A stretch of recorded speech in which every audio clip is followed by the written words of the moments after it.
War 2 teaser release ಆಗಿದೆ. ಈ teaser ನಲ್ಲಿ ನಮಗೆ ಕತೆ ಬಗ್ಗೆ ಯಾವುದೇ ರೀತಿಯಾದ ಕ್ಲೂನು ಕೊಟ್ಟಿಲ್ಲ. ಬಟ್ ರಿತಿಕ್ ರೋಷನ್ ಅವ್ರು ಮಾತ್ರ ಇಂಟೆನ್ಸ್ ಲುಕ್ ಅಲ್ಲಿ ಕಾಣಿಸ್ಕೊಂಡಿದ್ದಾರೆ. ಅದ್ರ ಜೊತೆಗೆ NTR ಅವರು ಕೂಡ ಫುಲ್ ಆಕ್ಷನ್ ಮೋಡ್ ಅಲ್ಲಿ ಇದ್ದಾರೆ. ಈ ಮೂವಿದು ಟೀಸರ್ ಬಗ್ಗೆ ತುಂಬಾ ಹೈಪ್ ಇತ್ತು, ಬಟ್ ಆ ಹೈಪ್ ನ ರೀಚ್ ಮಾಡಕ್ ಆಗಿಲ್ಲ ಖಂಡಿತವಾಗ್ಲೂ. ಯಾಕೆ ಅಂದ್ರೆ ಫುಲ್ VFX ಮೇಲೆ ಡಿಪೆಂಡ್ ಆಗಿದೆ ಅಂತ ಹೇಳ್ಬೋದು. ಎಡಿಟಿಂಗ್ ಸೀಕ್ವೆನ್ಸ್ ಎಲ್ಲ ನೋಡಿದ್ರೆ ಲಾಸ್ಟ್ ಮೂವಿ ವಾರ್ ಅಲ್ಲಿ ಹೆಂಗಿತ್ತು, ಪಠಾನ್ ಅಲ್ಲಿ ಹೆಂಗಿತ್ತು, ಅದೇ ಪೇಸ್ ಅಲ್ಲಿ ತಗೊಂಡೋಗಿದ್ದಾರೆ. ಯಾವುದೇ ರೀತಿಯಾದ ಚೇಂಜಸ್ ಇಲ್ಲ.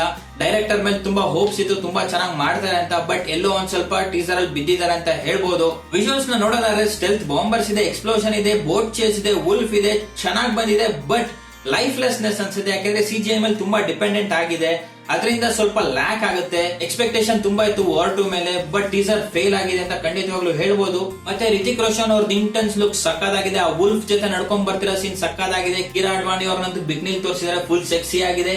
ಮತ್ತೆ ಜೂನಿಯರ್ NTR ಅಂತೂ ಫುಲ್ ಆಕ್ಷನ್ ಮೋಡ್. ಮತ್ತೆ ಜೂನಿಯರ್ NTR ಮತ್ತೆ ರಿತಿಕ್ ರೋಷನ್ ಮಧ್ಯೆ ಆಗೋ ಫೈಟ್ಸ್ ನ ಆಲ್ಮೋಸ್ಟ್ ನಮ್ಗೆ ತೋರಿಸೇ ಬಿಟ್ಟಿದ್ದಾರೆ. ಬಟ್ ಅದಕ್ಕೆ ಏನ್ ಲೀಡ್ ಆಗುತ್ತೆ ಅಂತ ನಮ್ಗೆ ಮೂವಿಲೇ ಗೊತ್ತಾಗುತ್ತೆ. ಟೀಸರ್ ಅಂತೂ ಖಂಡಿತವಾಗ್ಲೂ ಡಿಸಪಾಯಿಂಟ್ ಆಗಿದೆ, ಇಲ್ಲ ಅಂತಲ್ಲ. ಬಟ್ ಆದ್ರೂ ಕೂಡ ಫೈನಲ್ ಔಟ್ಪುಟ್ ನಿಜವಾಗ್ಲೂ ಚೆನ್ನಾಗಿರುತ್ತೆ ಅಂತ ಒಂದು ಹೋಪ್ ಇದೆ. ಯಾಕಂದ್ರೆ ಆಯನ್ ಮುಖರ್ಜಿ ಅವರು ಆ ಲೆವೆಲ್ ಅಲ್ಲಿ ಬ್ರಹ್ಮಾಸ್ತ್ರ ತೋರಿಸಿದ್ರು. ಸೊ ಅದೇ ಹೋಪ್ ಮೇಲೆ ಈ ಮೂವಿ ಕೂಡ ವೇಟ್ ಮಾಡ್ತಾ ಇದೀವಿ. Thank you for watching. See you in the next video.